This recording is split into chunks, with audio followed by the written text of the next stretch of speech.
Hi there, I'm Vincent Boss and I provide dating and self-improvement advice. And in today's podcast, we're going to be discussing dumper text, what now? I provide audio and email coaching to help people try and get their ex back or get a new girlfriend or boyfriend. Check out my website for more details, www.dateme.tips. Please check your spam and junk folders if you are expecting an email from me.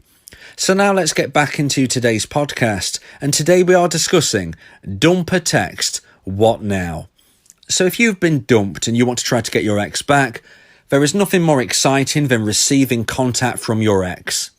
When you get a message, what do you do? So in today's podcast, I'm going to be answering that question. What do you do when, as a dumpy, you finally receive contact from the dumper, your ex? Well, for you to get to this position in the first place, the likelihood is that you have followed my hints, tips and advice on what to do if and when you are dumped. This will include my version of the no contact rule. If you're new here, if you are just for the first time listening to my content, then you might want to consider subscribing and ringing that bell for notifications so that you can familiarize yourself with my version of the no contact rule and the hints, tips and advice I give to help you raise the level of romantic emotional attraction that the dumper must feel for the dumpee before they get to the stage of considering reaching out. But if you have done this, and if you are now at that point where your ex has sent you a message, this is what we're going to be concentrating on in today's podcast. So you're a dumpee, you was dumped, and you have now received contact from your ex. We're going to say, as an example in today's podcast, that it has been via text message. This is probably the most likely way you will receive contact. It could be days, weeks, months, years later from your last contact. That is the range of time that I have known people receive contact from their ex. So you might have heard from them not that long ago. It might have just been days, a few weeks. It might have been months. It might have even gone more than a year. Okay, it's a very varied time range, but the feeling of anxiety and wondering what to do next will be the same for anyone. So you get the message. The first thing you need to do is try to consider, is it necessary or is it unnecessary? A necessary message would be very, very obvious. It would be something like, we need to sort out the bills. Okay, let's say, for instance, you were sharing a house together and that you need to now be working out the financial changes. Now you are both single and no longer together.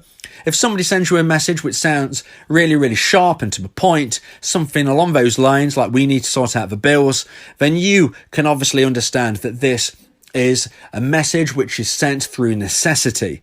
Okay, and although this could still be a good sign, this is something that could be grown at the moment, you need to acknowledge that it is through necessity. So the important thing is to reply, be polite, be respectful, and make sure that you sort the necessary thing out with your ex. You don't want to be making things worse. You don't want to be really stretching things out. You don't want to be making things really more complex than they need to be. Be reasonable. Make sure you keep your emotions in check. Answer in a polite, kind and friendly way, but don't really delve in too much. You might want to tag on a message, just saying something along the lines of, yes, sure, we need to sort this out. When's good for you? You might want to throw on, how are you? You've just really got to go with that vibe. Okay, so if it's a necessary message, that is how you have to go. You want to be rebuilding the connection from the standpoint of you showing that you are emotionally stable and that you're going to be respectful during this process. Now, what happens if it's very, very obvious that it's an unnecessary message? Okay, probably the most unnecessary message would be if they actually send you a message and say, I miss you.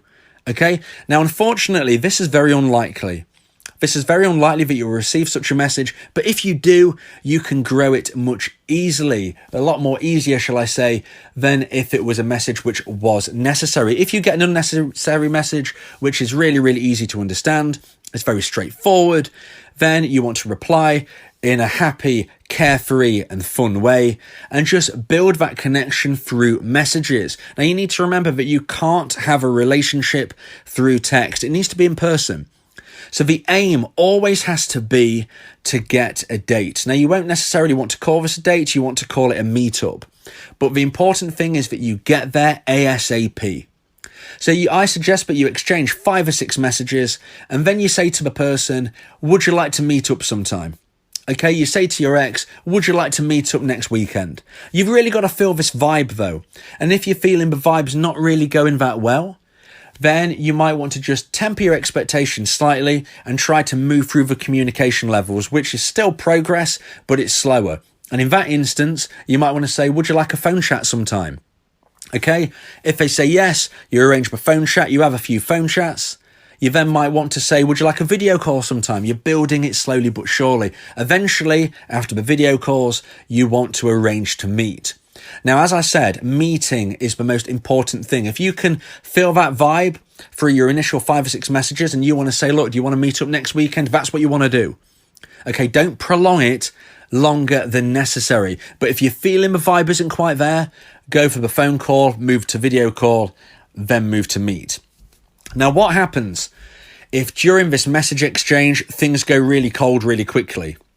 Well, I suggest you go straight back into no contact. Okay, they send you a message, you reply, they don't send one back, you just leave it. Okay, you don't double text. You need to make sure that there is interest from them. Okay, when you reply, make sure that you reply and always tag a question onto the end. When it's an unnecessary response, that is absolutely vital because you're trying to grow the conversation. You're trying to grow a tree from an acorn. Now, in most instances, it won't be as easy as your ex messaging you and saying, look, I miss you. And you can just easily go through the communication levels or go straight to a meet. Okay, it will often be more subtle than that. You might get a message asking you how you are. That obviously showcases that they are thinking about you and still is a good positive vibe to move from. But sometimes it will be what I like to refer to as the indirect direct approach. And that is when it is not an unnecessary question, which is obvious, but it's also not really a necessary question. It's somewhere in between. And that might be a message, something along the lines of, oh, I think I left my shirt at your house. Can you let me know if you find it? And firstly, they might not really have even left their shirt at your house. They might know that. You know, it might be a deliberate way just to try to get a conversation with you. Or secondly, even if they might have left their shirt, it's probably not vital that they contacted you. Okay? Another indirect direct approach would be something along the lines of, oh, I've just seen on TV that your favourite band is going to be playing in your local town in a few weeks. I thought I would just let you know. Okay, and you're thinking to yourself, wait a minute, you dumped me a while ago. Why are you bothered about telling me about this? Okay, this is an indirect direct approach, and you can certainly grow the communication from that point. Remember, you reply, you're positive, happy, carefree, and fun. And from that response, you always tag on a message. So you reply to the actual message, then you tag on a message, you grow it. 5 or 6 messages down the line, you say, look, if you're feeling the vibes right, would you like to meet up next weekend? Okay, or if you're not quite feeling it, you say, would you like a phone call sometime? Now, if at this point they say no to the offer, or if they say, I'm not sure, if they say, I'll let you know, then at this stage, you need to understand that they're not quite ready. What I suggest you do then is that you reply and you stay happy. You still don't quiz them on anything. You say, okay, no worries. Maybe you ask another couple of questions, a couple of messages, really carefree, fun, easygoing. And then you say to them, right, it was great to hear from you. Unfortunately, I've got to go. I'm a bit busy. Hope to hear from you soon. And you leave a conversation and you go back into no contact. You never contact them again unless they contact you first. Now, if and when they contact you again, you do the same thing. And eventually what you will find out is that they will either meet up with you and or go through the communication levels with you, or they will drift away because they will quickly realize that if they are unwilling to go through the communication levels, if they are unwilling to meet up, then you will quickly make your excuses and you will leave. You won't make it so obvious, it happens straight off. You'll do 2 or 3 messages, then you say you're busy. And this will help you understand the mindset of your ex, okay? It will help you understand whether your ex is coming from a place of friendship or a place of where they're interested in new romance.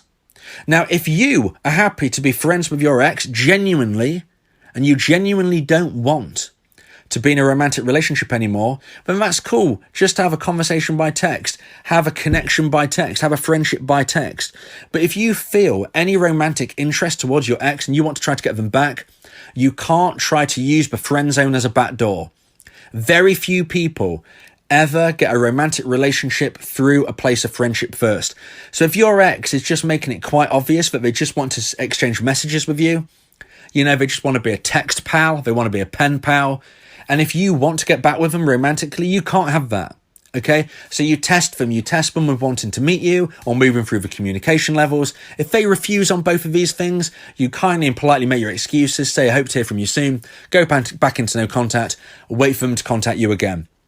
If at some stage they stop getting in contact, then you know the situation, you wanted them romantically, and you know that they just wanted you as a text friend. Okay, so that is no loss, because you would just be hurt all over again if you allowed that to continue. If you like somebody romantically, whether they're an ex or somebody new, you can't be friends with them. A friendship can only be between people who want platonic friendship. If one person wants romance, they will get hurt.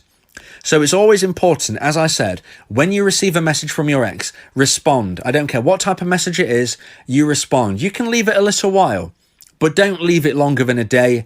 A day is unrealistic. You don't want to be straight off the bat replying. You've got to showcase that you're living a busy and fulfilled life. But most people will have opportunity within 24 hours to reply. Don't make them wait that long. Make them wait a few hours at most, okay?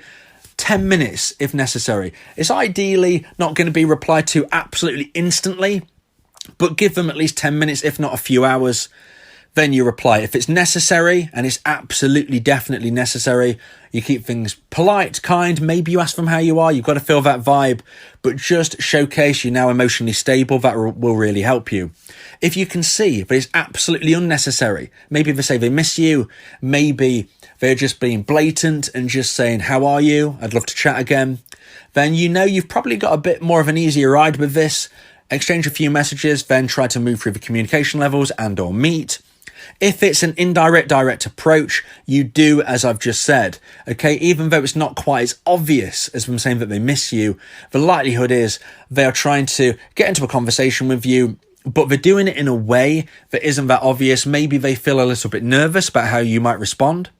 But it's certainly not a purely necessary thing. It's not just about something absolutely serious. Then it's an indirect, direct approach. And even if you think to yourself, look, this is just breadcrumbs. Okay, it's pointless. That's not true. You can grow a tree from an acorn. So make sure that you grow it through communicating. You reply, you tag on a question at the end, you grow the conversation 5-6 messages down the line. You either ask to meet or you try to move through the communication levels. If you feel that this podcast has helped you, then please consider buying me a coffee. The link to do so is in the description. Yeah, if you miss your ex, we can help with that. Help you get him back, or we can help find you someone else. Yeah, Vincent Bo, the relationship coach, giving you some insight, bringing you a new approach. DateMe.tips, go and check the site, giving you advice, helping with your love life. Get your ex back, or move to the next. Ain't no sweat, Vincent Bo got you. Finding love ain't no problem. Yeah, DateMe.tips, check it out now.